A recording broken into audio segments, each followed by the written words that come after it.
रात को 13वीं के बाद अम्मा का परिवार हॉल में एकत्रित हुआ।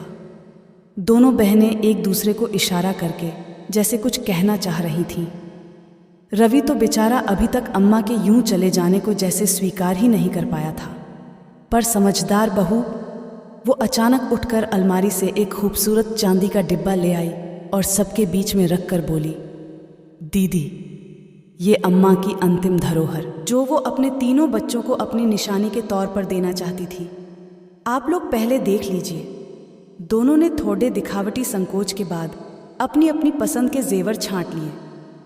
बद्धी दीदी बोली, अम्मा, ये बाजूबंद मेरे मनु की बहू के लिए रखे हुए थी और छोटी ने इसी तरह उनका नेकलेस हथिया लिया। करुणा आंखों में आंसू भरे चुपचाप सब तमाशा देख रही थी। रवि को तो जैसे कोई मतलब ही नहीं था। दोनों दीदी लोगों ने जब उससे कुछ पूछा तो रुंधे कंठ से बामुश्किल बोल पाया, मेरी अम्मा चली गई, पर उनका पूरा आशीर्वाद हम सब पर हमेशा रहेगा। बाबूजी और अम्मा का दिया सब कुछ है। आप लोग अपना पसंदीदा गहना उनका आशीर्वाद समझकर ले लीजिए। तभी करुणा एक बद्धा सा स्टील का डिब्बा लेकर आ गई। ये अम्मा की बनाई मठरियाँ हैं। ये उस दिन उन्होंने बहुत प्रेम पूर्वक मेरे साथ मिलकर बनवाई थीं। ये अम्मा के हाथों का आखिरी अमृत है। सुनते ही दोनों बहनों की तो भ्रुकुटी ही तन गई। हद कर दी तुम लोगों ने।